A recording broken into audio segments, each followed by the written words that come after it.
Hello, G. Willikers here. Thanks for joining me today. I'm retired and in my 7th decade. Therefore, I need to be mindful about conserving resources, financial and every other kind of resource. I am not a financial advisor, and none of this that I'm going to say is financial advice. I'm just sharing some strategies for saving money that work for me. Number 1, I keep a spreadsheet for all anticipated expenses during the month and income. I start a new one with the beginning of each month, and so this is today's. With every purchase or spend of monies, I update the spreadsheet. The goal is to make sure that expenditures for the month never exceed income. Number 2, in order to make sure that the spreadsheet remains accurate, I ask for and keep every receipt for anything I spend. A lot of people don't bother with receipts, but it's very easy to forget where your money went if you don't keep receipts and keep track of these things. After recording these in the spreadsheet, put them into a manila envelope like this with the month on it. This is very helpful for me, and also it prepares me at tax time to document any deductions I need to make. Number 3, if I use a credit card for convenience during the month, I always pay off the outstanding balance at the beginning of the next month, not just the minimum due. Otherwise, if you just pay the minimum due, you are allowing an institution to charge you 12 to 15%, which is a total loss to you. If you pay off the outstanding balance every month, this allows you to use a credit card for no interest whatsoever. This makes it like using a debit card, only it has a much greater buying capacity. Number 4, I like to keep some money in savings, but my local bank, the interest for their savings account is something like 0.1%. So I searched out something called high yield savings accounts. These are not to be found in brick and mortar banks, but they are exclusively online. And that's why they're able to offer much better interest rates, because they don't have to maintain buildings.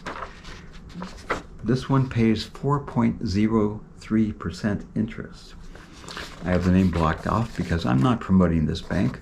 It's the one I use and I like it very much.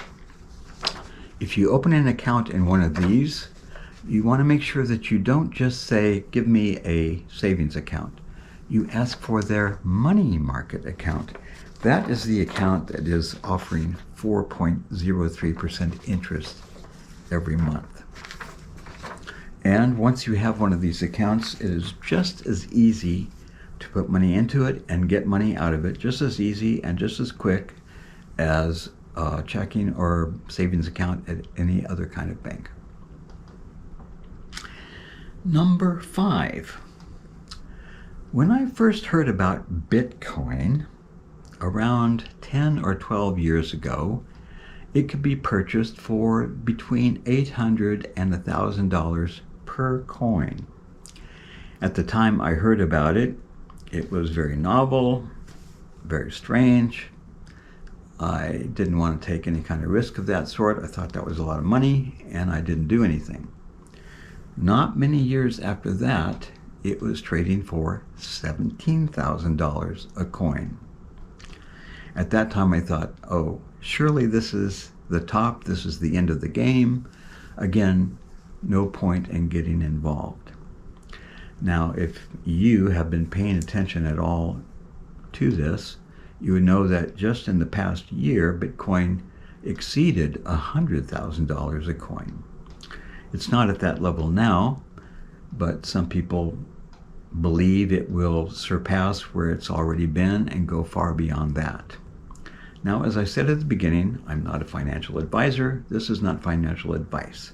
I'm only sharing what's happened for me because almost accidentally I did buy some Bitcoin, not a whole one, because you can get them by in fractions, like 100th or 1,000th or whatever. You can spend any amount of money to get some portion of a Bitcoin. And I'm glad I did, because the purchase that I made has paid for itself. But one thing I would never do myself, or ever suggest that someone I cared about would do, is try to trade Bitcoin. That is to buy low and sell high, like you might do with stocks that you knew how to watch. In other words, to follow the waves. Bitcoin is very volatile, and it fluctuates very rapidly. So even if you were lucky enough to have successful trades, you would definitely have a high tax liability at the end of the year. So the plan that I follow, which works for me because I'm not really depending upon this for my survival, is HODL, hold on for dear life, and see what comes into the future. Number 6, when I need to buy something for the house or the garden, I don't rush out and buy it. I make a list and keep track of all the things that I know I'm going to need. And then I wait until Home Depot sends me a card, something like this. It's usually a card or an email that says they're going to give me 15% off any purchase of $100 or more. I opened a Home Depot account just to be getting these kinds of offers. So whenever they do come, I put together an online purchase order listing the items that I've been waiting to buy. And I use the code that comes with the offer that gives me access to the 15% off. But important, if this happens, only spend $100 or slightly more. That way you get the full benefit of the 15% off. In other words, you're getting $100 worth of whatever, and you're only spending $85.